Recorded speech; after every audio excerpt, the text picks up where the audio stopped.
అదే RTV app వార్తల్ని క్షణాల్లో చదివే అవకాశం ఉంటుంది. ఒక న్యూస్ పేపర్, ఒక టెలివిజన్ ఛానల్ మీ చేతుల్లో ఎప్పుడూ ఉంటాయి. నిన్న ప్రెస్ మీట్ పెట్టి కొన్ని అంశాలు ఆయన లేవనెత్తడం జరిగింది. అదేమంటే నేను ఆరోపణలు చేస్తున్నానని చెప్తున్నాడు. నేను ఒకటే చెప్తున్నాను, నేను ఆరోపణలు చేయటంలా నేను వాస్తవాలు తెలియజేస్తా ఉన్నా. ఆరోపణలకి వాస్తవాలకి చాలా తేడా ఉంది. ఎందుకంటే ఆయన మాటల్లోనే ఏం చెప్తున్నాడు, తీసుకున్న రైల్వే ఎన్ఓసి కానీ తీసుకున్న పర్మిషన్స్ అన్నీ కూడా 2015 సంవత్సరంలో ఆదిత్య ఇన్ఫ్రా తీసుకుందని ఆయన మాటల్లోనే ఆయన చెప్పాడు. ఆయన మాటల్లోనే ఏం చెప్తున్నాడు, రైల్వే ఎన్ఓసి అనేది ఆదిత్య ఇన్ఫ్రా G+4కి 4 బ్లాక్స్ కోసం తీసుకుందని.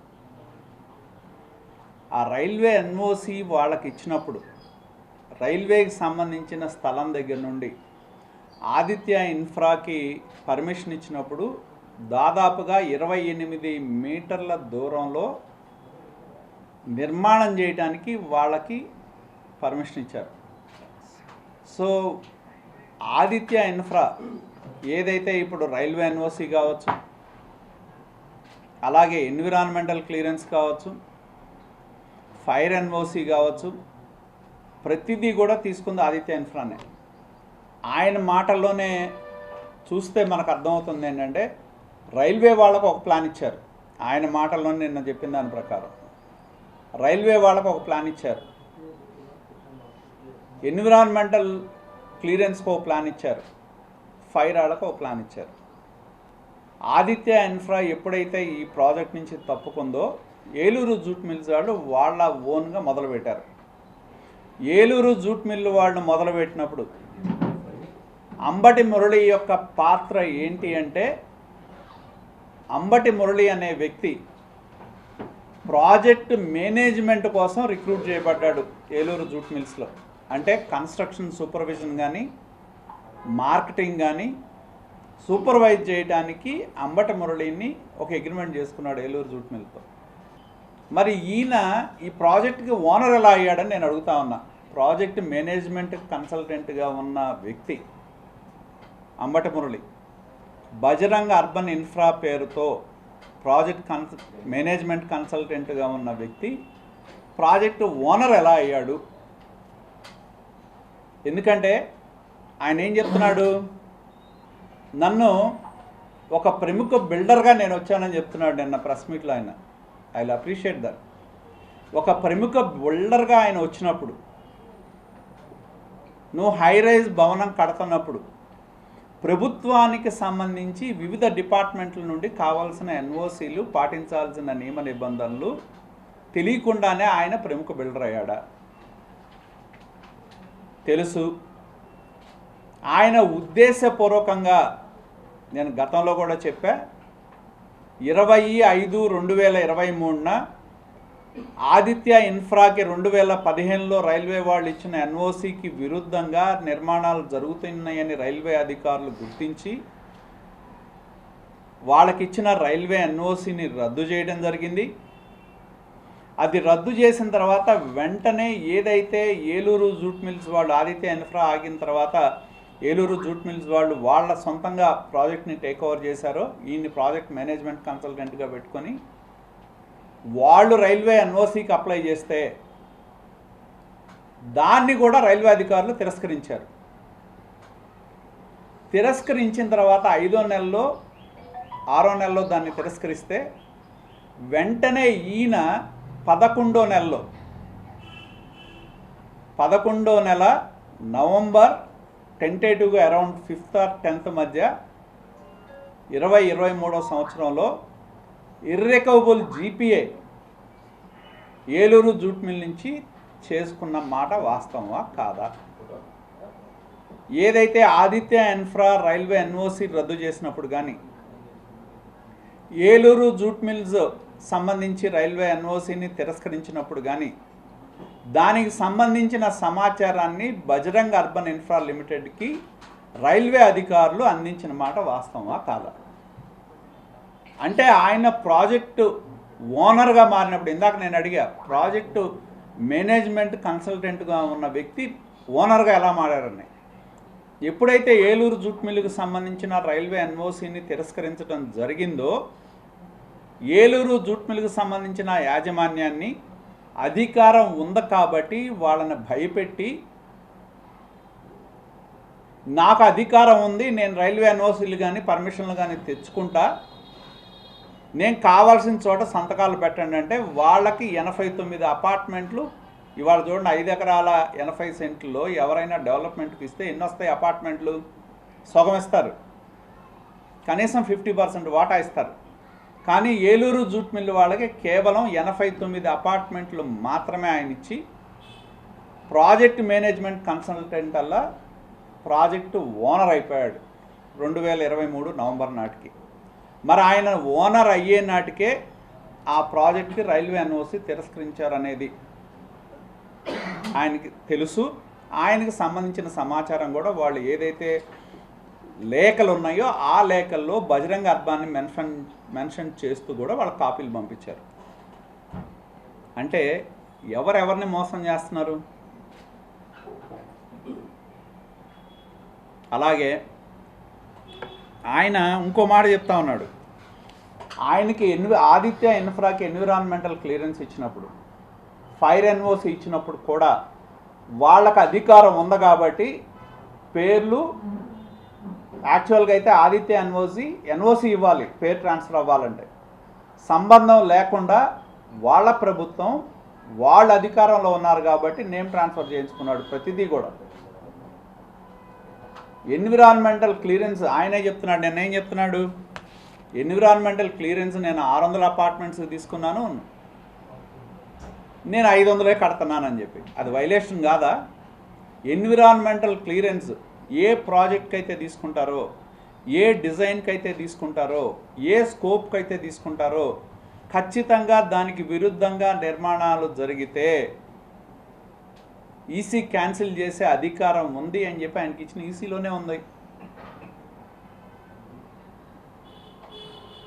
అలాగే ఈసీ ఇచ్చినప్పుడు ఆయన ఖచ్చితంగా పొల్యూషన్ బోర్డు నుంచి సిటీఈ తీసుకోవాలి, సిఓఈ తీసుకోవాలి. తీసుకోవాలా? ఏంటంటే అధికారం ఉంది, ఆపేవాడు లేడు. నేను ఏదైనా చేయొచ్చు, ఏదైనా కట్టచ్చు. అంతకు తప్పితే ఆయన చెప్పినట్టు పేరున్న బిల్డర్గా పాటించాల్సిన నిబంధనలు పాటించుంటే ఈ పరిస్థితి ఇవాళ ఉండేదా అని నేను అడుగుతా ఉన్నా. రెండోది ఆయన ఏం చెప్తున్నాడు? రాష్ట్ర సంపద సృష్టిస్తుందని చెబుతున్నాడు. సంపద ఎవరికి? రాష్ట్రానికి సృష్టించదు, అంబటి మురళీకృష్ణ సృష్టిస్తుంది. సైటు ఓనర్కి కూడా సృష్టించదు. ఇందా నేను చెప్పా 5 ఎకరాల 86 సెంట్లు ఇచ్చిన ఏలూరు జూట్ మిల్లు ఓనర్కేమో 89 అపార్ట్మెంట్స్ వస్తాయి. ఇవాళ ఆయన ఏదైతే బజరంగ్ ఫౌండేషన్ పేరు మీద నేను రకరకాల హెల్త్ క్యాంపులు పెట్టా, లేకపోతే నేను కార్డులు ఇచ్చా, హార్ట్ ఆపరేషన్లు చేశా అనే దానికి అసలు ఏలూరు బజరంగ్ ఫౌండేషన్ అనేది రిజిస్టర్డ్ బాడీయా? మరి బజరంగ్ ఫౌండేషన్ పేరు మీద ఈయన ఖర్చు పెట్టిన డబ్బులు ఎక్కడే? ఈ ప్రాజెక్టులోయే కదా. అలాగే మొన్న ఎన్నికల సందర్భంగా ఏదైతే ఆయన ఎలక్షన్స్ కోసం కూడా ఈ నిధులు డ్రా చేసి ఉపయోగించాడు.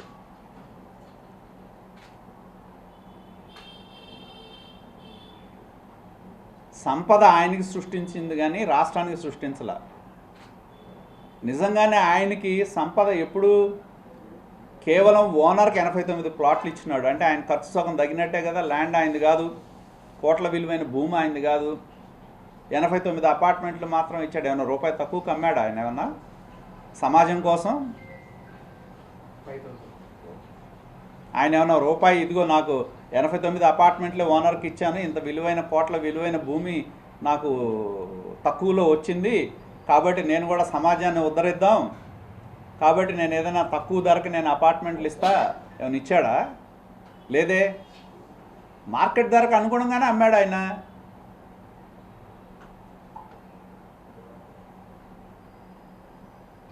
కాబట్టి దీనిలో సంపద ఏంటి, సృష్టించడం ఏంటి, సమాజ సేవ ఏంటి?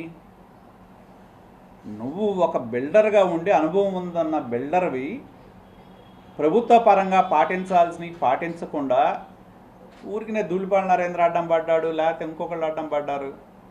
నాకు ఇంకోటి చాలా ఆశ్చర్యం కలిగించేది ఏంటంటే ఆయన ఏమంటున్నాడు, ఇదేదో కార్పొరేషన్ అంట నా చెప్పు చేతల్లో ఉందంట, ఏదో నేను ఇన్ఫ్లుయెన్స్ చేస్తున్నాను. నేను అనేది ఒకటే, కార్పొరేషన్లో మరి ఆదిత్య ఇన్ఫ్రాకి సంబంధించిన రైల్వే ఎన్ఓసి అనేది క్యాన్సిల్ అయితే క్యాన్సిల్ చేసిన సమాచారం అనేది కార్పొరేషన్కి వస్తే మేము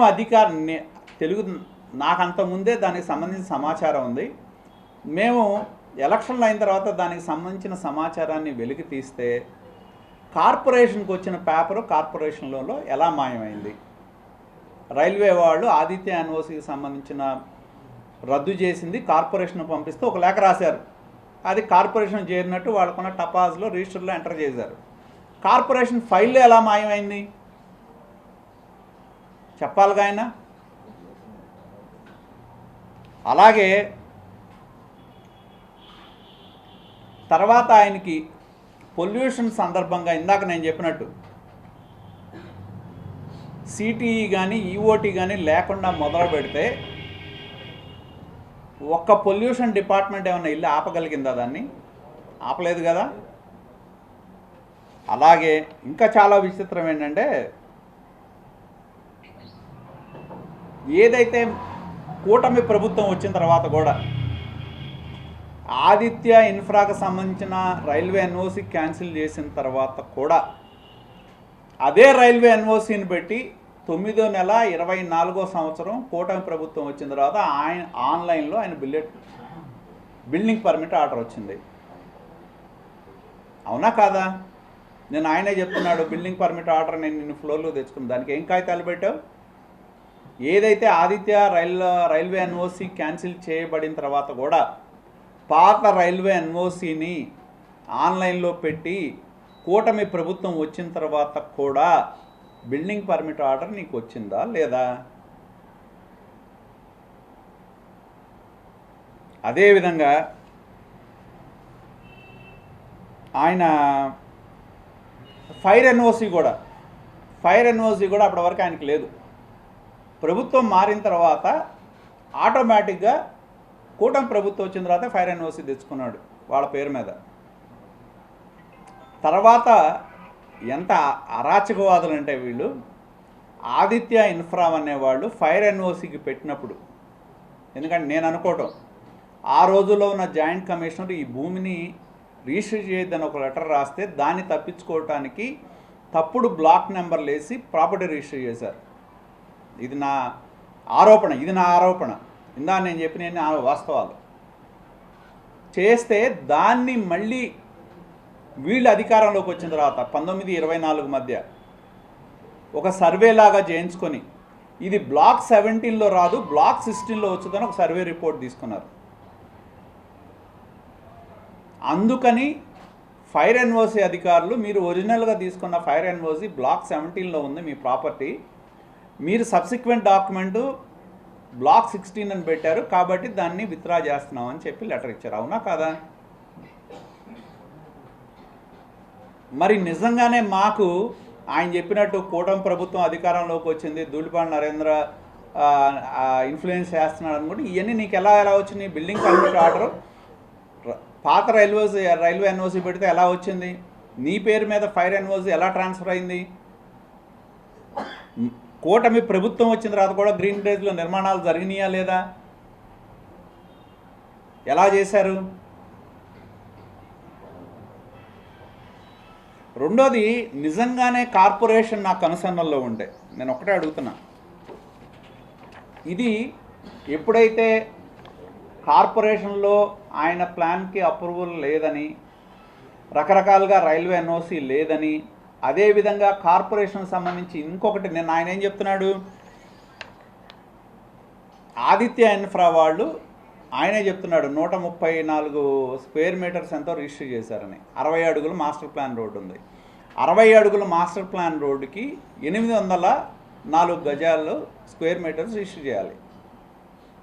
కేవలం 134 మాత్రమే రిజిస్టర్ చేస్తే కార్పొరేషన్ వాళ్ళు ఇంతే అడిగారు నేను చేశానని అంటే నువ్వు కార్పొరేషన్ మేనేజ్ చేసినట్టు కదా ప్లానింగ్లో వాళ్ళని. మిగతా ఏదైతే 600 స్క్వేర్ మీటర్లు ఎక్కడ చూపెట్టాడు ప్లాన్లో, రైల్వే ప్రాపర్టీలో చూపెట్టారు. రైల్వే ప్రాపర్టీలో మిగతా 600 స్క్వేర్ మీటర్లు చూపెట్టి కేవలం 800 వాళ్ళు ఇవ్వాలంటే కేవలం 134 స్క్వేర్ మీటర్స్ ఇచ్చినా కూడా కార్పొరేషన్ అధికారులు మెదలకుండా కూర్చున్నారంటే అధికారులు నీతో కుమ్మక్కయ్యారా నాతో కుమ్మక్కయ్యారా? అలాగే ఈ వాస్తవాలన్నీ ఎప్పుడొచ్చినాయి? ప్రభుత్వం మారిన తర్వాత కొద్ది నెలల తర్వాత ఇవన్నీ ఏవైతే ఆయన చేసిన అక్రమాలన్నీ ఒకటొకటిగా వెలుగులోకి వచ్చినాయి. ఆయన నిన్నేమంటాడు, నేనేదో ఇన్ఫ్లుయెన్స్ చేస్తున్నాను కార్పొరేషన్ మీద అని నేను అడుగుతున్నా. ఆయనకి నేను అనుకోవడం మొన్న ఎవరో ఆ డైమండ్ బాబు డిప్యూటీ మేయర్ ఎవరో ఉన్నాడు, డిప్యూటీ మేయర్ ఆయనకి అడ్వకేటు. ఆయన కోసం కార్పొరేషన్లో ఆయన రక్షించడానికి ఆయన కాపాడటానికి ఈ ప్రాజెక్ట్ అక్రమ నిర్మాణం జరగడానికి ప్రధాన భూమిక పాత్ర పోషించిన వ్యక్తి. ఇప్పుడు ఏదైతే 1180 అక్రమ కన్స్ట్రక్షన్స్ ఉన్నాయని చెప్పాడు, ఇదే మాట డైమండ్ బాబు మాట్లాడాడు. ఇదే మాట ప్రైవేటుగా డిప్యూటీ మేయర్గా ఉన్న డైమండ్ బాబు మాట్లాడాడు. ఇదే డైమండ్ బాబు కార్పొరేషన్ అధికారుల మీద ఒత్తిడి తీసుకొచ్చి ఇప్పుడు కార్పొరేషన్లో రద్దు చేసిన ఎన్ఓసి కాగితం పోయినా ఫైల్లో లేకుండా, లేకపోతే ఈయన అక్రమ నిర్మాణం ఎటువంటి అనుమతులు లేకుండా జరిగినా దీని కార్పొరేషన్ వత్తాజేగా. ఈవెన్ మా ప్రభుత్వం వచ్చినా కూడా జరుగుతున్నాయి. నేను అదే చెప్తున్నా, కేవలం ఏంటంటే కొంతమంది అధికారులు ఖచ్చితంగా అతనితో కొల్యూడ్ అయ్యారని చెప్పడానికి ఎటువంటి సందేహం లేదు. ఎందుకంటే ఇది కమిషనరు ఇచ్చిన ఆర్డర్ ఎప్పుడు 7/1/2025 తర్వాత ఎవరినేసాడు, ఎప్పుడైతే ఇవన్నీ క్యాన్సిల్ అయిందో వర్క్ స్టాప్ ఆర్డర్ ఇచ్చారో ఇవన్నీ వచ్చిన తర్వాత ఒక ఆఫీసర్స్ని కమిటీ చేసి సూపర్వైజ్ చేయమన్నాడు వాటి నిర్మాణాలు కానీ అవన్నీ. అది 7/1/25 ఇచ్చారు. దానిలో ఒక 6గురితో కమిటీ చేశారు. దానిలో ఎవరున్నారు, additional commissioner chairman of the committee, city planar convener, deputy city planar member, executive engineer member, deputy commissioner 2 member, sanitary inspector Pattapuram area member.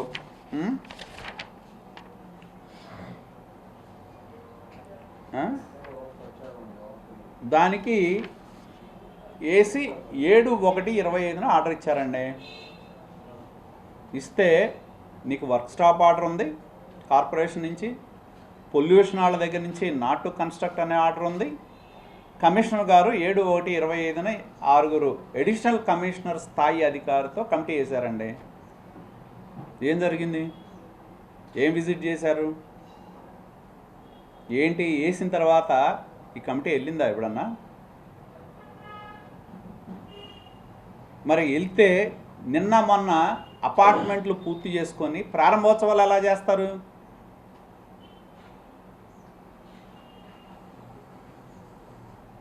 నేను అడుగుతున్నా సూటిగా. నిజంగానే ధూళిపాళ నరేంద్ర చెప్పినట్టు కార్పొరేషన్ మొత్తం నా చేతుల్లో ఉండి నా కనుసన్నల్లో నడిస్తే ఎలా జరుగుద్దని నేను అడుగుతున్నా. ఎవరితో కొల్యూజ్ అవుతున్నారు?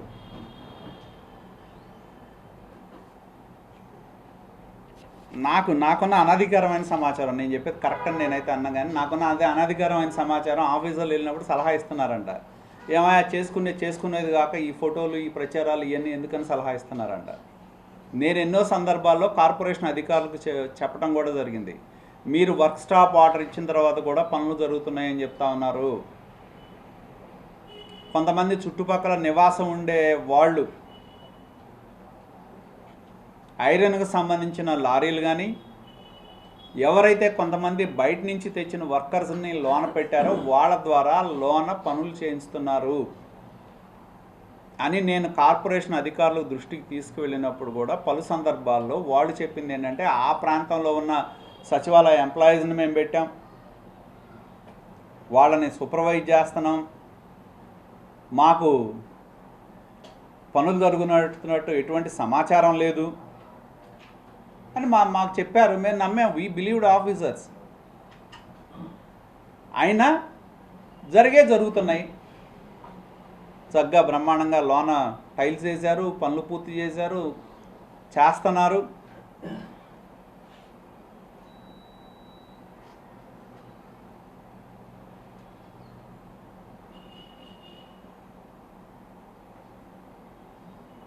నేను మొదటి నుంచి చెప్తున్నా, మరి నిజంగానే ఆయన చెప్పినట్టు కార్పొరేషన్ నా చేతిలో ఉంటే ఇవన్నీ ఎలా సాధ్యం అని అడుగుతున్నా.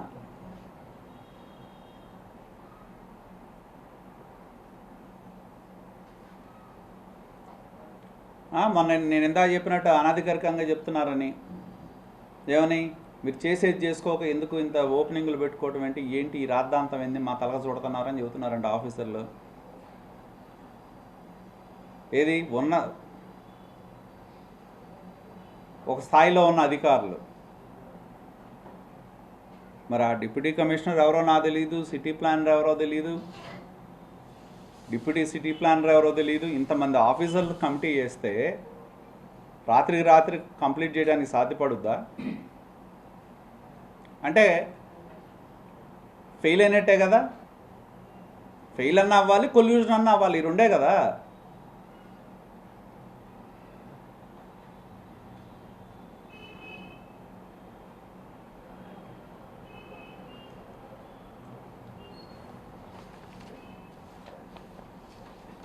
కాబట్టి ఇవాళకి నేను అడుగుతుంది ఒకటే స్ట్రైట్ సింపుల్ క్వశ్చన్. నేను చెప్పాను, నేను ఆరోపణలు కానీ నేను చెప్పేది వాస్తవాలు.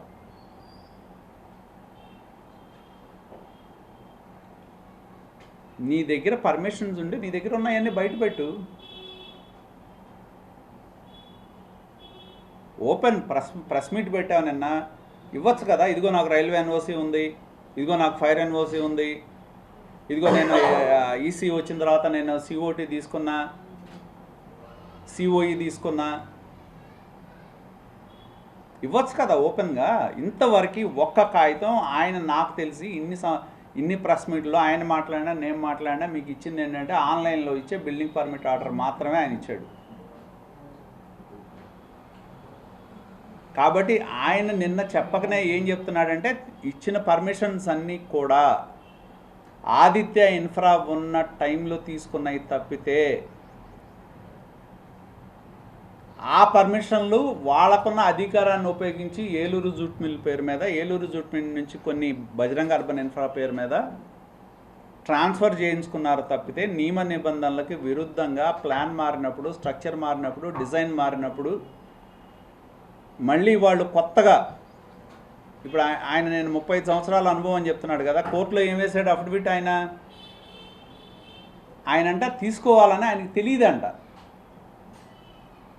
కొత్తగా ఆయనకంటే ఎన్ఓసి తీసుకోవాలని తెలియదంట. మరి ఆయనకేం 35 సంవత్సరాలు నేను ప్రముఖ బిల్డర్ అని ప్రెస్ మీట్ పెడతాడు ఆయన.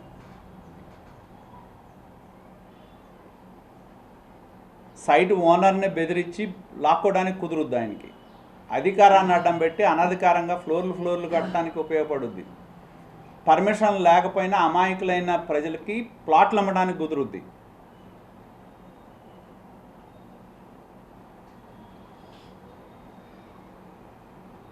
రాబోయే రోజులు ఇప్పుడు ఆయన ఏదైతే రెరా అని చెప్తా ఉన్నాడో రెరాకు సంబంధించి కూడా చాలా విషయాలు బయటకు వస్తాయి. ఏ విధంగా వీళ్ళు రెరాలో ఉన్న బోర్డు మెంబర్లు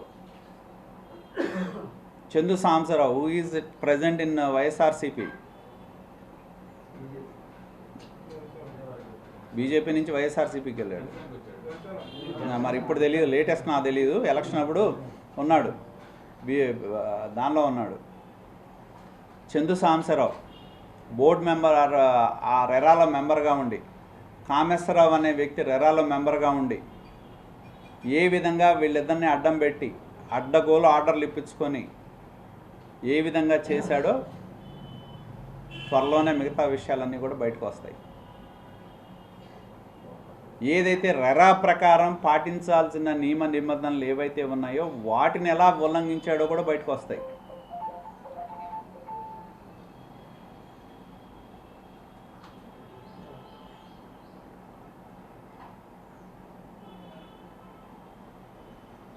ఇప్పుడు ఆయన చట్టాన్ని విరుద్ధమైన వ్యాపారం చేస్తూ నా గురించి మాట్లాడతాడు. మరి ఆయన మొన్న ఏం చేశాడు? జగన్మోహన్ రెడ్డి ఆయనకి పొన్నూరులో అవకాశం ఇచ్చాడు. ఇస్తే సంగం డైరీ రాజకీయమా వ్యాపారమా? ఆయన గ్రీన్ రేస్ వ్యాపారం అయినప్పుడు సంగం డైరీ ఏంటి, రాజకీయమా వ్యాపారమా? వ్యాపారమే కదా, నాది కాదు, లక్షల మంది రైతులది. మాట్లాడా లేదా?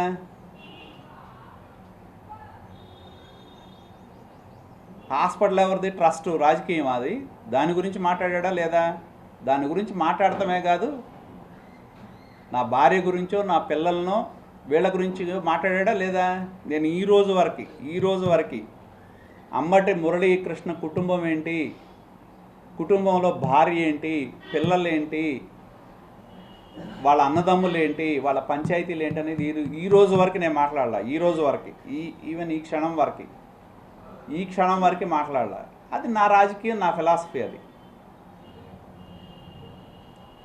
కానీ అమ్మటి మురళి మాట్లాడకుండా ఉన్నాడా? నా భార్యకి రాజకీయానికి సంబంధం ఉందా?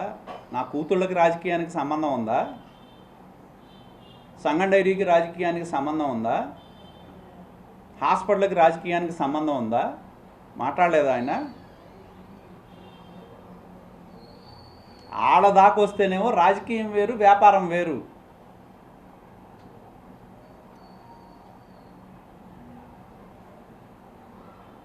మాకొస్తేనేమో అవన్నీ ఉండవు.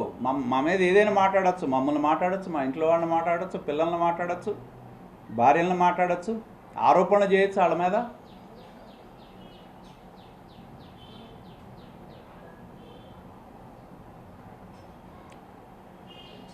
నువ్వు చెప్పు, ధూళిపాండ నరేంద్ర తప్పు చేశాడు, లేకపోతే ధూళిపాండ నరేంద్ర ఇదిగో దీనిలో తిన్నాడని చెప్పు. నేను ఎప్పుడు ఎలక్షన్ టైంలో ఆయన భార్య గురించి కానీ ఆయన పిల్లల గురించి కానీ ఎక్కడ ఉన్నారు, ఏం చేస్తున్నారు, అసలు ఆయనకి ఈయనకి సంబంధాలు ఉన్నాయా లేదా ఏంటి, ఇవన్నీ నేనేం మాట్లాడలేదే. ఒక్కరోజు కూడా మాట్లాడలా.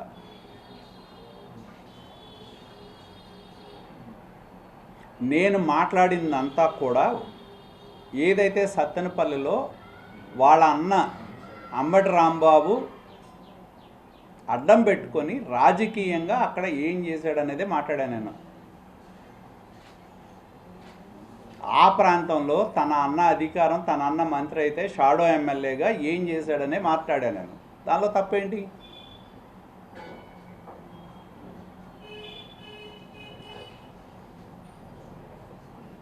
నేను మాట్లాడిన ఏవి కూడా నేను సృష్టించినవి కాదు. ఆ నియోజకవర్గంలో ఆయన ఉన్నప్పుడు వచ్చిన వార్తలు కానీ అక్కడున్న ప్రజలు మాట్లాడినయే నేను చూపెట్టా.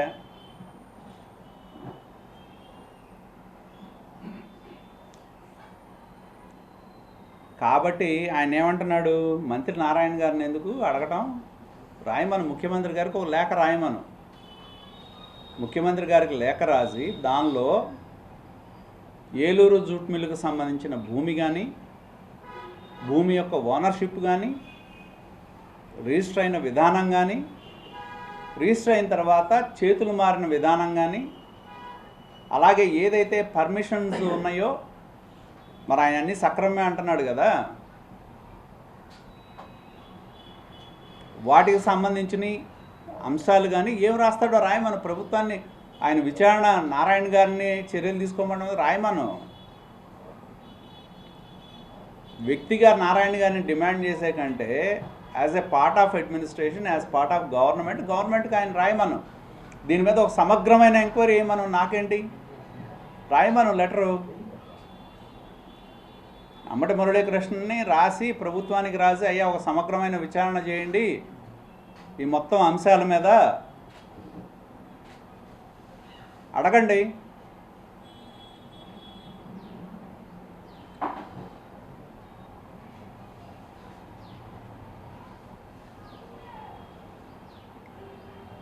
మరి ఆయన రాస్తే నేను కూడా సపోర్ట్ చేస్తా. నేను కూడా వెళ్ళి గవర్నమెంట్లో అడుగుతా, బాబు ఓ మంచి సీనియర్ ఆఫీసర్ని పెట్టి ఒక కమిటీ వేయండి దీని మీద. ఏలూరు జూట్ మిల్ ఏంటి, ఏలూరు జూట్ మిల్ ముందున్న ఓనర్షిప్ ఏంటి, ఆ ఓనర్షిప్ మీద వీళ్ళకి BIFR కింద ఏలూరు జూట్ మిల్స్ ఎలా వచ్చింది, ఏలూరు జూట్ మిల్లో ఉన్న గవర్నమెంట్ ఇచ్చినప్పుడు అగ్రిమెంట్ ఏంటి, గవర్నమెంట్ ఎట్లా ఎంప్లాయీస్ తరపున వీళ్ళకి డబ్బులు ఇచ్చింది, అసలు వీళ్ళకి టైటిల్ ఓనర్షిప్ అమ్మే హక్కు ఉందా లేదా? కాబట్టి నేను అనేది ఏంటంటే, నేను రెడీ. నారాయణ గారిని వ్యక్తిగా డిమాండ్ చేయడం ఎందుకు? ఆయన ప్రభుత్వం, నారాయణ ఎవరు? Is a part of government, is a municipal minister. రాయమను నారాయణ గారికి, నారాయణ గారు వ్యక్తిగా రాసే కంటే municipal minister, government of AP అని రాసి దీని మీద ఒక సమగ్రమైన విచారణ చేయండి, సీనియర్ ఆఫీసర్ని ప్రభుత్వంలో ఏంటంటే వేద్దాం. ఓ 3-4 సీనియర్ ఆఫీసర్ని వేసి ఒక కమిటీ వేద్దాం, విచారణ చేద్దాం. నేను సిద్ధం దానికి. నారాయణ గారంట చట్టాన్ని అమెండ్ చేస్తే కార్పొరేషన్ వాళ్ళు నా ఇన్ఫ్లుయెన్స్తో దాన్ని ఓవర్కమ్ చేస్తున్నారంట. ఏదైతే ఈ మధ్యన వచ్చిన అమెండ్మెంట్ ఏదైతే ఉందో అది ఆయనకి వర్తించదు. ఇదేంటంటే ఆల్రెడీ కట్టింది, మొదలుపెట్టింది. ఏదైతే రూల్స్ అమెండ్ చేశారో అవి ప్రాస్పెక్టివ్ తప్పితే రెస్ట్రోస్పెక్టివ్ రూల్స్ కాదు. అదేమంటే మేము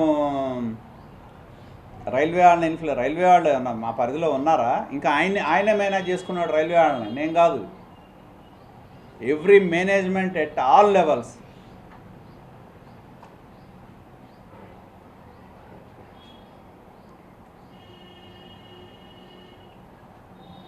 అన్ని స్థాయిల్లో వివిధ డిపార్ట్మెంట్ల్లో ఉన్న కొంతమంది ఆఫీసర్ని ఇన్ఫ్లుయెన్స్ చేసే ప్రయత్నం చేశాడు.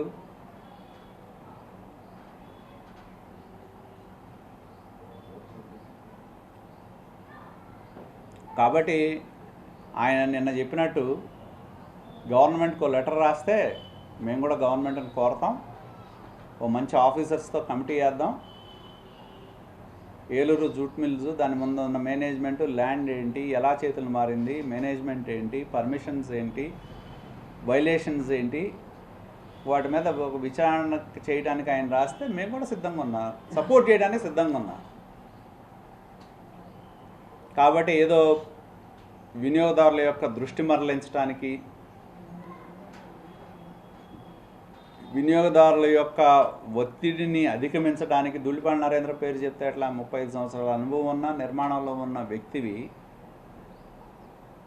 ఆదిత్య ఇన్ఫ్రా తీసుకున్నప్పుడు he doesn't have any role, is an employee in Aditya infra. Aditya infra వాళ్ళు వెనక్కి వెళ్ళిన తర్వాత is a project management consultant for Eluru jute mills. Eluru jute mill వాళ్ళకి రైల్వే ఎన్ఓసి క్యాన్సిల్ అయిన తర్వాత he became owner of the property.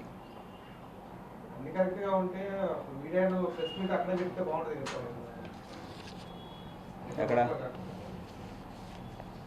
మరి ఎందుకు పెట్టాడు మనకు తెలియదు కదా. నేను అనేది ఒకటే, ఈ రోజుకి నేను చెప్పిన బిల్డింగ్ పర్మిట్ ఆర్డర్ అనేది ఒకటి తప్పితే మీడియా మిత్రులకి ఇచ్చిన 2వ కాగితం చూపెట్ట మనం.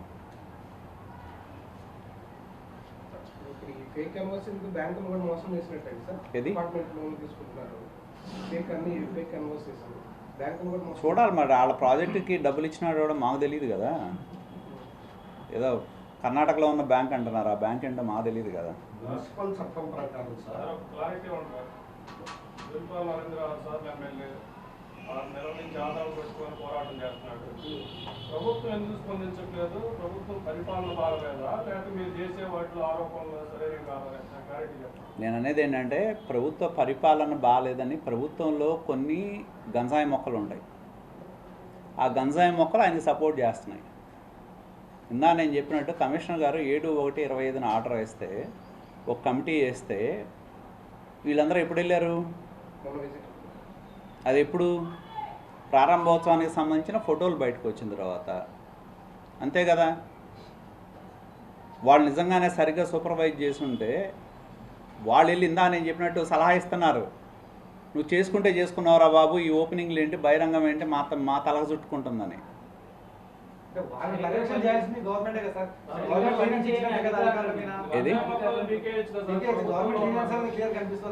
గంజాయి మొక్కలు పీకటం అనేది జరుగుద్ది.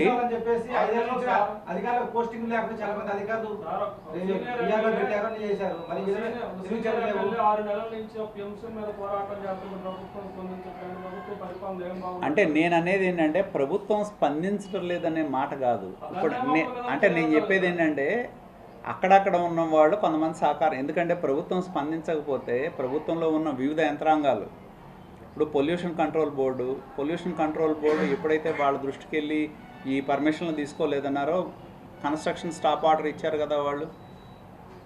అలాగే ఫైర్ ఎన్ఓసి ఇచ్చినప్పుడు ఫైర్ ఎన్ఓసిలో మనం వెళ్ళి అసలు కట్టేది వేరు, ఇదేంటి ఎలా జరిగిందనేది అడిగినప్పుడు అసలు వాళ్ళు ఐడెంటిఫై చేసి రిజిస్టర్ అయిన ఒరిజినల్ ఎన్ఓసి తీసుకున్న ప్రాపర్టీ వేరు, తర్వాత అమెండ్ అయిన ప్రాపర్టీ వేరని వాళ్ళు విత్డ్రా చేశారు కదా. కార్పొరేషన్ కూడా ఫైల్ కాగితం అందింది, కాగితంలో ఐడెంటిఫై అయింది అనేది, అంటే ఎవరెవరి మీద చర్యలు రాశారో నాకు ఈ రోజు వరకైతే తెలియదు. చర్యలు తీసుకున్నారా అంటే తీసుకున్నారని కూడా నేను చెప్పలేని పరిస్థితి. ఫైల్లో కాగితం మిస్ అయింది దాని మీద. కానీ దాన్ని మూలాన ఒక షోకాజ్ నోటీస్ ఇచ్చారు వాళ్ళకి, ఇదిగో ఇవి ఉన్నాయి అని చెప్పి. అలాగే ఏదైతే మాస్టర్ ప్లాన్లో ఉన్న రోడ్డు, మాస్టర్ ప్లాన్కో వాళ్ళ స్థలంలో ఇవ్వాల్సిన భూమిని కొద్దిగా మాత్రమే ఇచ్చి మిగతా రైల్వేలో చూపెట్టారు. అది కూడా కార్పొరేషన్ దీనిలో ఐడెంటిఫై అయిందే కదా. సో పూర్తిగా చేయటం లేదని అనడానికి లేదు, ఉన్నాయి, పీకుతాం.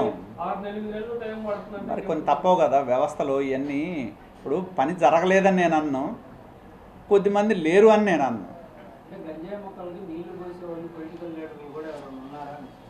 నేను చెప్పేది ఇందాక ఉన్నా అనుకో. ఇప్పుడు ఈ డైమండ్ బాబు లాంటి అనే వ్యక్తి చాలా రోజుల నుంచి కార్పొరేషన్లో ఉన్న టౌన్ ప్లానింగ్ విభాగంలో, నేను చెప్పేదేనండి. డైమండ్ బాబు సపోర్ట్ చేస్తే ఇటు పక్క మీ పార్టీ తరఫున కార్పొరేటర్ ఉన్నారు, ఎమ్మెల్యేలు ఉన్నారు, వీళ్ళెందుకు పోరాటం? నేను చెప్పేదేంటారా, ఇప్పుడు వాళ్ళు కౌన్సిల్లో మొన్న పెట్టారు కదా, సబ్జెక్టు రాలేదు కదా. ఇప్పుడు నేను అనుకోవడం, ఇది నిజమో కాదో నాకైతే తెలియదు, కానీ మొన్న కమిషనర్ టార్గెట్ చేశారు కదా, ఏదో అది జరిగింది ఇది జరిగిందని. ఆ అంశంలో ఇది కూడా ఒక భాగం అనేది కూడా బయట నడుస్తుంది. ఇది ఎందుకంటే డైమండ్ బాబు దానికి సంబంధించి మొత్తం కార్పొరేషన్లో మొదటి నుంచి సపోర్ట్ చేస్తున్నాడు. ఏది అమ్మటి మురళీకృష్ణకి పేపర్లు ఎత్తేసే దగ్గర నుంచి, పర్మిషన్ల దగ్గర నుంచి, టౌన్ ప్లానింగ్ ఆయన పిలవటం, ఛాంబర్కి బెదిరించటం, ఫైల్స్ తెమ్మని చెప్పటం. అంటే ఇది నాకున్న సమాచారం.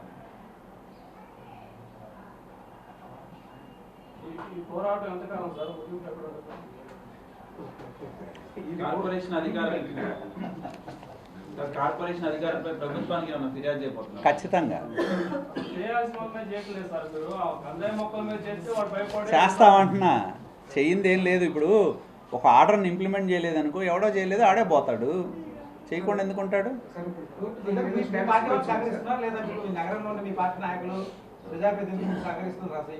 నేను అనేది ఏంటంటే it's my battle, I will fight my battle అంతే. ఏది ఏది అంటే యుద్ధం, ఇప్పుడు ఒక పెద్ద యుద్ధం జరుగుద్ది, ఆ యుద్ధంలో పోరాటాలు జరుగుతాయి. యుద్ధం జరిగే చోట జరగాలని లేదు, పోరాటాలు రకరకాల ప్లేసుల్లో జరుగుతాయి. ఆ పోరాటాలు గెలుస్తూ ఉంటే యుద్ధానికి వెళ్తాం.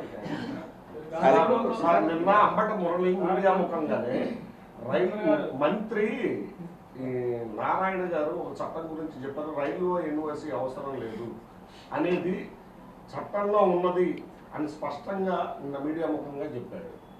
ఏంటి అసలు అంటే నేను అనేది, మొన్న ఈ మధ్యన బిల్డింగ్ ప్లాన్లకు సంబంధించి అమెండ్మెంట్స్ తెచ్చారు, అవి కొత్త వాటికి వర్తిస్తాయి తప్పితే పాత వాటికి కాదు. అది ప్రాస్పెక్టివ్, ఇవాళ నుంచి మొదలయ్యే వాటికి ఉంటాయి తప్పితే పాత వాటికి వర్తించవు. అది చిన్నపిల్లాడిని అడిగినా చెప్తారు. అది అదే చెప్తుంది.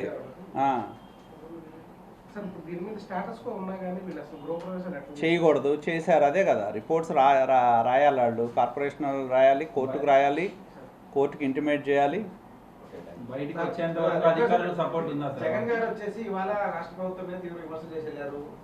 రాష్ట్రంలో రైతాంగాన్ని పట్టించుకోలేదు, ఆర్థిక చాలా వ్యవస్థ మేము చాలా బాగా చేశాము, రైతులు సుభిక్షంగా ఉన్నారు, మాకు ఇప్పుడు రైతులు పంటలకు సరైన ధర లేదు, మిర్చి రైతులు అల్లాడుతున్నారు, పక్కనే ఉన్న సీఎం కూడా పట్టించుకోవట్లేదు, మీ ముఖ్యమంత్రి గారి పైన ఆరోపణ చేసి వెళ్ళారు. నేను అనేది ఏంటంటే, ఇప్పుడు జగన్మోహన్ రెడ్డి చెప్పిన మాటలు చూస్తే మిర్చి 27,000 అమ్మితే అది ప్రభుత్వాన్ని బట్టి అమ్మిందా? కాదు కదా, ఓపెన్ మార్కెట్ని బట్టి. ఎందుకంటే మన దగ్గర ఉన్న మిర్చి ఎక్కువ బంగ్లాదేశ్కి వెళ్తుంది, బంగ్లాదేశ్ ఇట్లా బయట దీనికి. బయట ప్రాంతాల్లో కొంత బంగ్లాదేశ్తో సంబంధాలు దిగిపోయినాయి, ఎక్స్పోర్ట్స్ అనేది ప్రాబ్లం అయింది. దానివల్ల 22,000 వచ్చినా కూడా రైతులు అమ్మలా. పోయిన సంవత్సరం 22,000 వచ్చినా కూడా అమ్మకుండా పెట్టుకొని అది 30,000 అవుద్దని ఎదురు చూసిన వాళ్ళు ధర పడిపోవడంతో చాలామంది మిర్చి రైతులు ఇబ్బందుల్లో ఉన్నమాట వాస్తవం. దానిలో ఎటువంటి ఇది కూడా లేదు. దాని మీద 2-3 సందర్భాల్లో కూడా ఈ మధ్యన చర్చ జరిగింది. చర్చ జరిగినప్పుడు ఏ విధంగా చేయాలి ఏంటి అనే దాని మీద ప్రభుత్వం కూడా ఆలోచిస్తుంది. రెండోది నేను అనేది ఏంటంటే, రైతులకి కష్టం వస్తే జగన్మోహన్ రెడ్డి 5 సంవత్సరాల్లో ఏనాడు స్పందించాల. ఎందుకంటే రైతుల దగ్గర నుంచి కొన్న ధాన్యాన్ని డబ్బులు ఈ ప్రభుత్వం వచ్చిన తర్వాత 1,000 కోట్లు పేమెంట్ చేశారు. మొన్న ధాన్యం ధరలు లేనప్పుడు ఎంఎస్పి కింద కొనుగోలు సెంటర్లు పెడితే ధాన్యం కొనుగోలు చేస్తే 24 గంటల్లో డబ్బులు వేశారు. పంట నష్ట పరిహారం మొన్న వర్షాలు వచ్చి పంట నష్ట జరిగితే వారం రోజుల్లో అకౌంట్లో డబ్బులు వేశారు. కాబట్టి ఈ జిల్లాలో ఉన్న పంటల్లో కేవలం మిర్చి రైతులు తీవ్రమైన ఇబ్బందులు ఎదుర్కొంటున్న ధరల పడిపోవటం మూలన ఇబ్బందులు ఎదుర్కొంటున్న మాట వాస్తవం. దాన్ని కూడా ప్రభుత్వం సమీక్షిస్తుంది. ఏ రోజైనా వాళ్ళని 5 సంవత్సరాల కాలంలో ఏ రైతును ఆదుకున్నాడో వాళ్ళు చెప్పాలి కదా. ఒక్క రైతును కూడా పంటలు, నాకు తెలిసి 5 సంవత్సరాల కాలంలో జగన్మోహన్ రెడ్డి ముఖ్యమంత్రిగా ఉంటే ధాన్యాన్ని 1,000 రూపాయలకు అమ్మిన రోజులు కూడా ఉన్నాయి. 1,000 రూపాయలకు అమ్మారు, 1,200కి అమ్మారు ఒక సంవత్సరం 1,000కి అమ్మారు. కాబట్టి ఏంటంటే కేవలం అధికారం పోయిందనే ఒక ఆయనలో ఒక ఇది ఉంది. దాంతోనే ఈ ఆరోపణలు తప్పితే వాస్తవం కాదు. ఇవాళ ఎలక్షన్ కోడ్ ఉంది. ఎలక్షన్ కోడ్ ఉన్నా కూడా ఎవరైనా ఏదైనా ఎలక్షన్ కోడ్ ఉందంటే కొంచెం చట్టం పట్ల గౌరవం ఉన్నాళ్ళు, చట్టం పట్ల అవగాహన ఉన్నాళ్ళు ఎలక్షన్ కోడ్ ఉంది ఎందుకు అనుకుంటారు. ఆయన ఏమనుకుంటున్నాడంటే నేనే చట్టం, నేనే రాజు, నేనే మంత్రి అనుకుంటున్నాడు ఆయన. నేను ఎక్కడో చూసా మన టీవీల్లోనే, పాపం ఆయన పర్యటనకు వచ్చాడు, ఎవడయ్యో మిర్చి రైతు 14 బస్తాలు కొట్టేశారంట. ఆ రైతు లబోదిబో అంటున్నాడు. జగన్ వస్తే జరిగేది ఏంటంటే మిర్చి బస్తాలు పోతాయి, బళ్ళు పోతాయి, ఇంకేం పోయినాయో తెలియదు.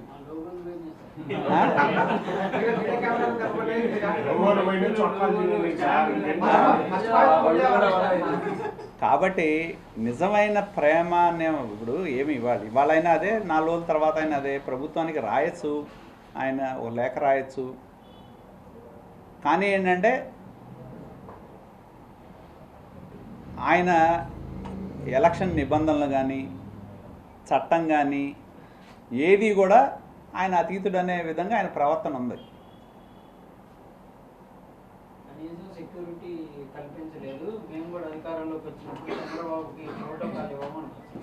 చంద్రబాబుకి ప్రోటోకాల్ ఆయన ఇస్తాడా? చంద్రబాబుకి ప్రోటోకాల్ ఇప్పుడు చంద్రబాబు గారు ప్రతిపక్ష నాయకుడు అయ్యారంటే 27 మంది సభ్యులు ఉన్నారు కాబట్టి అయ్యారు. ఆయన జగన్మోహన్ రెడ్డి దయతో అయ్యాడేంటి? ఆయన Z+ కేటగిరీ అయినా ఆయనకి ఇవ్వాల్సినంత సెక్యూరిటీ ఇచ్చారా? ఇవ్వలేదు కదా. ఆయనకి సెక్యూరిటీ ఇచ్చుంటే ఆయన అక్కడికి వెళ్తే మన చిత్తూరు జిల్లాలో ఆయన మీద దాడి జరిగింది. ఎలా జరిగింది? జోగి రమేష్ వచ్చి చంద్రబాబు ఇంటి ముందు తలుపు తట్టాడు, కాన్వాయ్ వేసుకొని వచ్చి. ఈయన సెక్యూరిటీ ఇచ్చాడా?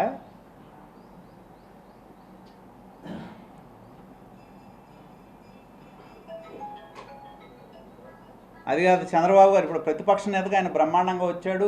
ఎలక్షను నీకు పర్మిషన్ లేదని ఎలక్షన్ కమిషన్ చెప్పినా కూడా వచ్చి మిర్చి యార్డు సందర్శించి వెళ్ళాడు. చంద్రబాబు గారు ఎవరన్నా మాచర్లో చనిపోతే పరామర్శకు వెళ్తానంటే ఇంటి తలుపుకు తాళాలు కట్టారు.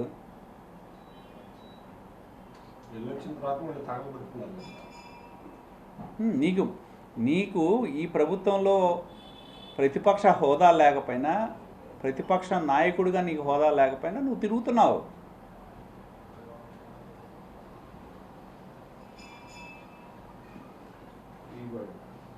నీకు ఇచ్చిన స్వేచ్ఛని దుర్వినియోగం చేస్తున్నాడు ఆయన, అంతే. అక్కడ సింపుల్. కనీసం మేము ప్రతిపక్షంలో అడుగేద్దామంటే అడుగు పెట్టే అవకాశం కూడా ఇలా. ఆయన నీతులు చెప్తే ఎట్లా? ఏదో ఇదివరకు ఆయన బ్రహ్మాండంగా చంద్రబాబు నాయుడు గారికి సెక్యూరిటీ ఇచ్చినట్టు, ఒక పెద్ద కాన్వాయ్ ఇచ్చినట్టు, ఎటెళ్ళినా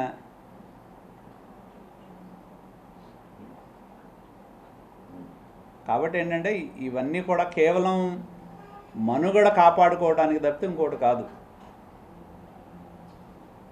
అంటే జగన్ వస్తే ఏం జరుగుద్దంటే రైతులు మిర్చి బస్తాలు ఎత్తుకుపోతారు, స్కూటర్లు ఎత్తుకుపోతారు, ఇంకేం ఎత్తుకుపోతారు మరి. అంటే ఆయన చుట్టూ ఉండే వ్యక్తులు వాళ్ళు అనేది నిర్ధారించి వెళ్ళాడు గుంటూరు వచ్చినప్పుడు. ఈరోజు ప్రోగ్రాంలో కూడా రైతులు చాలా ఎక్కువ మంది ఉన్నారు, కార్యకర్తలు ఎక్కువ మంది ఉన్నారని మీరు అంటున్నారు సార్ టీడీపీ వాళ్ళు. నేను అనేది రైతులు ఉన్నారా కార్యకర్తలు ఉన్నారా అది వేరే విషయం. అసలు ఈ సమయంలో ఆ పర్యటన సరైనది కాదు. ఎలక్షన్ కమిషన్ పర్మిషన్ ఇవ్వకుండా రావటం అనేది చట్టం పట్ల గౌరవం. ఆయన ఏం చెప్తున్నాడు, మీరు చట్టాన్ని గౌరవించడం లేదు, దాన్ని గౌరవించడం లేదు. అసలు నువ్వు గౌరవిస్తే కదా ఆ చట్టాన్ని ఎదుటాళ్ళ గురించి మాడటానికి. Okay sir, thank you. Right.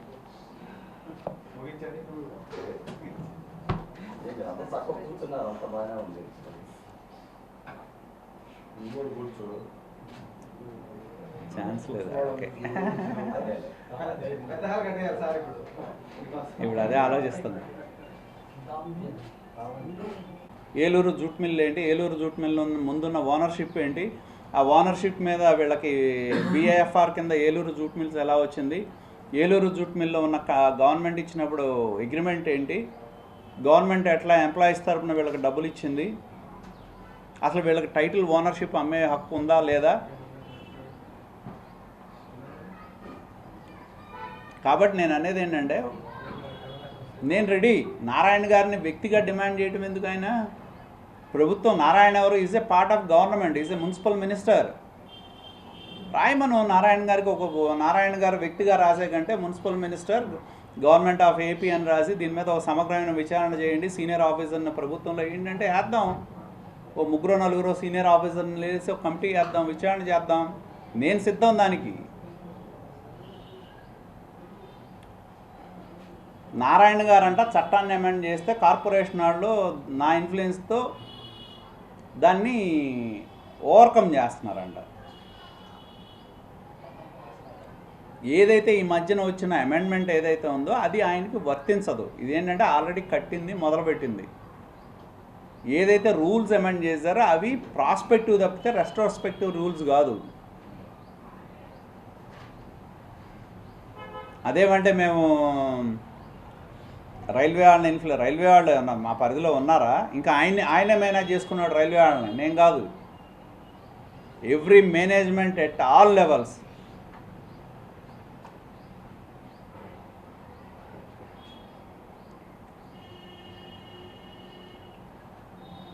అన్ని స్థాయిల్లో వివిధ డిపార్ట్మెంట్ల్లో ఉన్న కొంతమంది ఆఫీసర్లని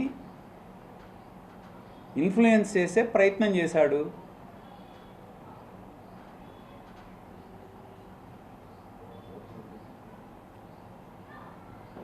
కాబట్టి ఆయన నిన్న చెప్పినట్టు గవర్నమెంట్కి లెటర్ రాస్తే మేము కూడా గవర్నమెంట్ని కోరతాం, ఓ మంచి ఆఫీసర్స్తో కమిటీ వేద్దాం, ఏలూరు జూట్ మిల్స్ దాని ముందు ఉన్న మేనేజ్మెంట్, ల్యాండ్ ఏంటి, ఎలా చేతులు మారింది, మేనేజ్మెంట్ ఏంటి, పర్మిషన్స్ ఏంటి, వైలేషన్స్ ఏంటి, వాటి మీద ఒక విచారణ చేయడానికి ఆయన రాస్తే మేము కూడా సిద్ధంగా ఉన్నాం, సపోర్ట్ చేయడానికి సిద్ధంగా ఉన్నాం. కాబట్టి ఏదో వినియోగదారుల యొక్క దృష్టి మరలించడానికి,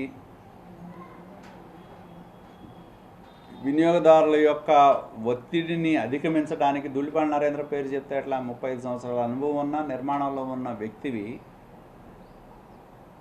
ఆదిత్య ఇన్ఫ్రా తీసుకున్నప్పుడు he doesn't have any role, is an employee in Aditya infra. Aditya infra వాళ్ళు వెనక్కి వెళ్ళిన తర్వాత is a project management consultant for Eluru jute mills. Eluru jute mill వాళ్ళకి రైల్వే NOC క్యాన్సిల్ అయిన తర్వాత he became owner of the property. అన్ని కరెక్ట్గా ఉంటే మీడియాలో ప్రెస్ మీట్ అక్కడే చెప్తే బాగుంటుంది కదా. ఎక్కడ మరి ఎందుకు పెట్టాడో మనకు తెలియదు కదా. నేను అనేది ఒకటే, ఈ రోజుకి నేను చెప్పిన బిల్డింగ్ పర్మిట్ ఆర్డర్ అనేది ఒకటి తప్పితే మీడియా మిత్రులకి ఇచ్చిన రెండో కాగితం చూపెట్టమను. నేను అనేది ఏంటంటే ప్రభుత్వ పరిపాలన బాగాలేదని, ప్రభుత్వంలో కొన్ని గంజాయి మొక్కలు ఉంటాయి, ఆ గంజాయి మొక్కలు ఆయనకి సపోర్ట్ చేస్తున్నాయి. ఇందా నేను చెప్పినట్టు కమిషనర్ గారు 7/1/25 ఆర్డర్ వేస్తే ఒక కమిటీ వేస్తే వీళ్ళందరూ ఎప్పుడు వెళ్ళారు? అది ఎప్పుడు? ప్రారంభోత్సవానికి సంబంధించిన ఫోటోలు బయటకు వచ్చిన తర్వాత, అంతే కదా. వాళ్ళు నిజంగానే సరిగ్గా సూపర్వైజ్ చేసి ఉంటే వాళ్ళు వెళ్ళి ఇందా నేను చెప్పినట్టు సలహా ఇస్తున్నారు, నువ్వు చేసుకుంటే చేసుకున్నావురా బాబు, ఈ ఓపెనింగ్లు ఏంటి, బహిరంగం ఏంటి, మా తలకు చుట్టుకుంటుందని.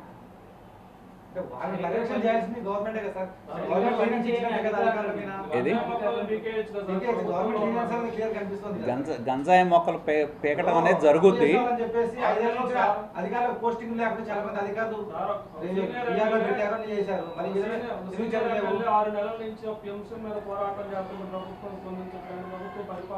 అంటే నేను అనేది ఏంటంటే ప్రభుత్వం స్పందించడం లేదనే మాట కాదు. ఇప్పుడు అంటే నేను చెప్పేది ఏంటంటే అక్కడక్కడ ఉన్న వాళ్ళు కొంతమంది సహకారం, ఎందుకంటే ప్రభుత్వం స్పందించకపోతే ప్రభుత్వంలో ఉన్న వివిధ యంత్రాంగాలు, ఇప్పుడు పొల్యూషన్ కంట్రోల్ బోర్డు ఎప్పుడైతే వాళ్ళ దృష్టికి వెళ్ళి ఈ పర్మిషన్లు తీసుకోలేదన్నారో కన్స్ట్రక్షన్ స్టాప్ ఆర్డర్ ఇచ్చారు కదా వాళ్ళు.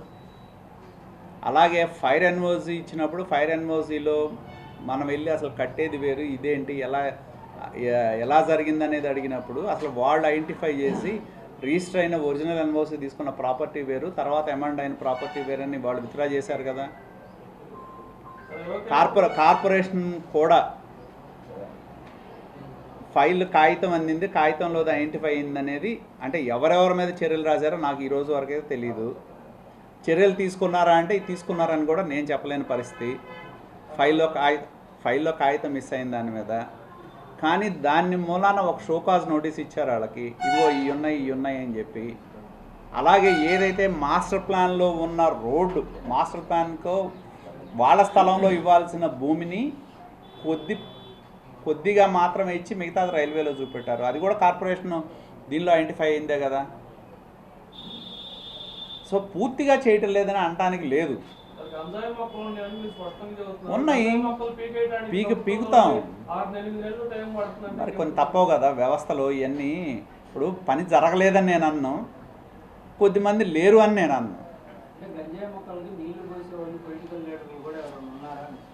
నేను చెప్పేది ఇందాక ఉన్నా అనుకో. ఇప్పుడు ఈ డైమండ్ బాబు లాంటి అనే వ్యక్తి చాలా రోజుల నుంచి కార్పొరేషన్లో ఉన్న టౌన్ ప్లానింగ్ విభాగంలో నేను చెప్పేదేనండి. డైమండ్ బాబు సపోర్ట్ చేస్తే ఇటు పక్క మీ పార్టీ తరఫున కార్పొరేటర్ ఉన్నారు, ఎమ్మెల్యేలు ఉన్నారు, వీళ్ళెందుకు పోరాటం? నేను చెప్పేదేంటారా, ఇప్పుడు వాళ్ళు కౌన్సిల్లో మొన్న పెట్టారు కదా, సబ్జెక్టు రాలేదు కదా. ఇప్పుడు నేను అనుకోవడం, ఇది నిజమో కాదో నాకైతే తెలియదు, కానీ మొన్న కమిషనర్ టార్గెట్ చేశారు కదా, ఏదో అది జరిగింది ఇది జరిగిందని. ఆ అంశంలో ఇది కూడా ఒక భాగం అనేది కూడా బయట నడుస్తుంది. ఇది ఎందుకంటే డైమండ్ బాబు దానికి సంబంధించి మొత్తం కార్పొరేషన్లో మొదటి నుంచి సపోర్ట్ చేస్తున్నాడు. ఏది అంబటి మురళీకృష్ణకి పేపర్లు ఎత్తేసే దగ్గర నుంచి, పర్మిషన్ల దగ్గర నుంచి, టౌన్ ప్లానింగ్ ఆయన పిలవటం, ఛాంబర్కి బెదిరించటం, ఫైల్స్ తెమ్మని చెప్పటం. అంటే ఇది నాకున్న సమాచారం.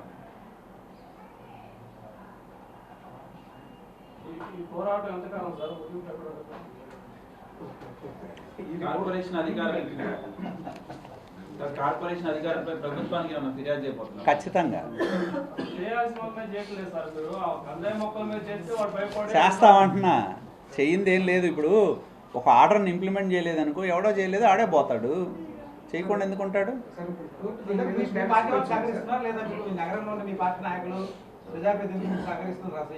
నేను అనేది ఏంటంటే it's my battle, I will fight my battle అంతే.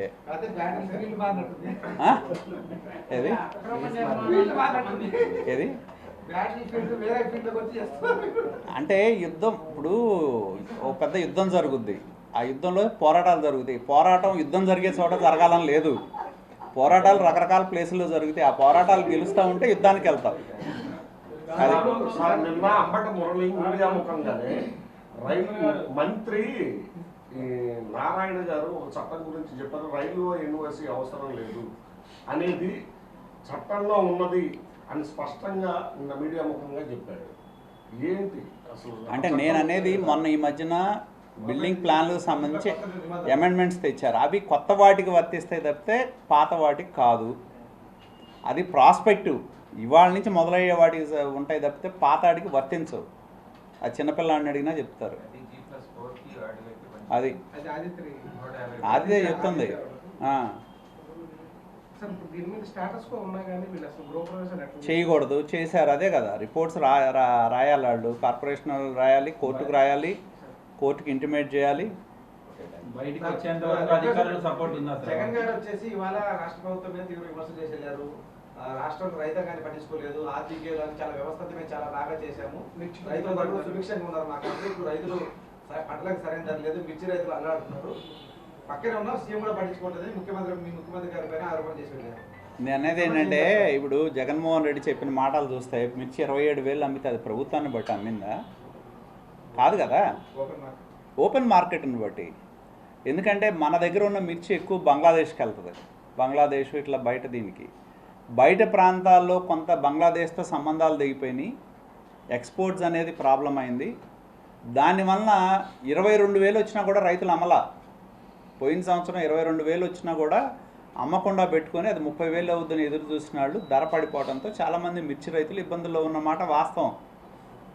దానిలో ఎటువంటి ఇది కూడా లేదు. దాని మీద 2-3 సందర్భాల్లో కూడా ఈ మధ్యన చర్చ జరిగినప్పుడు ఏ విధంగా చేయాలి ఏంటి అనే దాని మీద ప్రభుత్వం కూడా ఆలోచిస్తుంది. రెండోది నేను అనేది ఏంటంటే, రైతులకి కష్టం వస్తే జగన్మోహన్ రెడ్డి 5 సంవత్సరాల్లో ఏనాడు స్పందించాల. ఎందుకంటే రైతుల దగ్గర నుంచి కొన్న ధాన్యాన్ని డబ్బులు ఈ ప్రభుత్వం వచ్చిన తర్వాత 1,000 కోట్లు పేమెంట్ చేశారు. మొన్న ధాన్యం ధరలు లేనప్పుడు ఎంఎస్పి కింద కొనుగోలు సెంటర్లు పెడితే ధాన్యం కొనుగోలు చేస్తే 24 గంటల్లో డబ్బులు వేశారు. పంట నష్ట పరిహారం మొన్న వర్షాలు వచ్చి పంట జరిగితే వారం రోజుల్లో అకౌంట్లో డబ్బులు వేశారు. కాబట్టి ఈ జిల్లాలో ఉన్న పంటల్లో కేవలం మిర్చి రైతులు తీవ్రమైన ఇబ్బందులు ఎదుర్కొంటున్న, ధరల పడిపోవటం మూలన ఇబ్బందులు ఎదుర్కొంటున్న మాట వాస్తవం. దాన్ని కూడా ప్రభుత్వం సమీక్షిస్తుంది. ఏ రోజైనా వాళ్ళని 5 సంవత్సరాల కాలంలో ఏ రైతును ఆదుకున్నాడో వాళ్ళు చెప్పాలి కదా. ఒక్క రైతును కూడా పంటలు, నాకు తెలిసి 5 సంవత్సరాల కాలంలో జగన్మోహన్ రెడ్డి ముఖ్యమంత్రిగా ఉంటే ధాన్యాన్ని 1,000 రూపాయలకు అమ్మిన రోజులు కూడా ఉన్నాయి. 1,000 రూపాయలకు అమ్మారు, 1,200కి అమ్మారు ఒక సంవత్సరం 1,000కి అమ్మారు. కాబట్టి ఏంటంటే కేవలం అధికారం పోయిందనే ఒక ఆయనలో ఒక ఇది ఉంది. దాంతోనే ఈ ఆరోపణలు తప్పితే వాస్తవం కాదు. ఇవాళ ఎలక్షన్ కోడ్ ఉంది. ఎలక్షన్ కోడ్ ఉన్నా కూడా ఎవరైనా ఏదైనా ఎలక్షన్ కోడ్ ఉందంటే కొంచెం చట్టం పట్ల గౌరవం ఉన్నాళ్ళు, చట్టం పట్ల అవగాహన ఉన్నాళ్ళు ఎలక్షన్ కోడ్ ఉంది ఎందుకు అనుకుంటారు. ఆయన ఏమనుకుంటున్నాడంటే నేనే చట్టం, నేనే రాజు, నేనే మంత్రి అనుకుంటున్నాడు ఆయన. నేను ఎక్కడో చూసా మన టీవీల్లోనే, పాపం ఆయన పర్యటనకు వచ్చాడు, ఎవడో మిర్చి రైతు 14 బస్తాలు కొట్టేశారంట. ఆ రైతు లబో దిబో అంటున్నాడు. జగన్ వస్తే జరిగేది ఏంటంటే మిర్చి బస్తాలు పోతాయి, బళ్ళు పోతాయి, ఇంకేం పోయినాయో తెలియదు.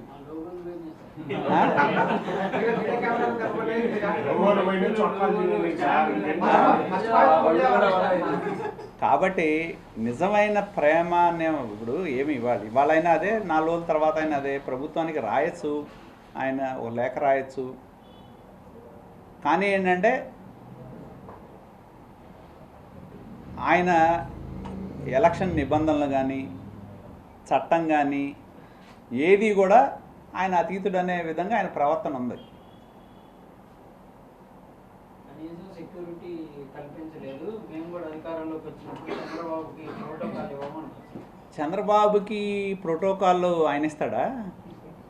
చంద్రబాబుకి ప్రోటోకాల్ ఇప్పుడు చంద్రబాబు గారు ప్రతిపక్ష నాయకుడు అయ్యారంటే 27 మంది సభ్యులు ఉన్నారు కాబట్టి అయ్యారు. ఆయన జగన్మోహన్ రెడ్డి దయతో అయ్యాడేంటి? ఆయన జెడ్ ప్లస్ కేటగిరీ అయినా ఆయనకి ఇవ్వాల్సినంత సెక్యూరిటీ ఇచ్చారా? ఇవ్వలేదు కదా. ఆయనకి సెక్యూరిటీ ఇచ్చుంటే ఆయన అక్కడికి వెళ్తే మన చిత్తూరు జిల్లాలో ఆయన మీద దాడి జరిగింది. ఎలా జరిగింది? జోగి రమేష్ వచ్చి చంద్రబాబు ఇంటి ముందు తలుపు తట్టాడు, కాన్వాయ్ వేసుకొని వచ్చి. ఈయన సెక్యూరిటీ ఇచ్చాడా?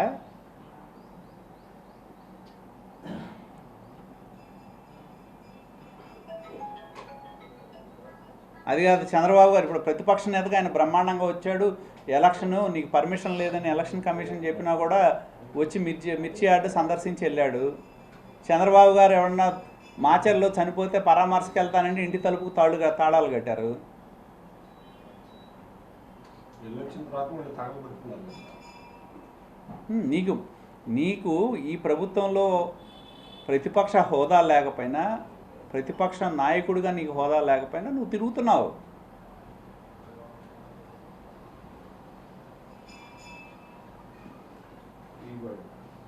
నీకు ఇచ్చిన స్వేచ్ఛని దుర్వినియోగం చేస్తున్నాడు ఆయన, అంతే అక్కడ సింపుల్. కనీసం మేము ప్రతిపక్షంలో అడుగేద్దామంటే అడుగు పెట్టే అవకాశం కూడా ఇలా. ఆయన నీతులు చెప్తే ఎట్లా? ఏదో ఇదివరకు ఆయన బ్రహ్మాండంగా చంద్రబాబు నాయుడు గారికి సెక్యూరిటీ ఇచ్చినట్టు, ఒక పెద్ద కాన్వాయ్ ఇచ్చినట్టు ఎటెళ్ళినా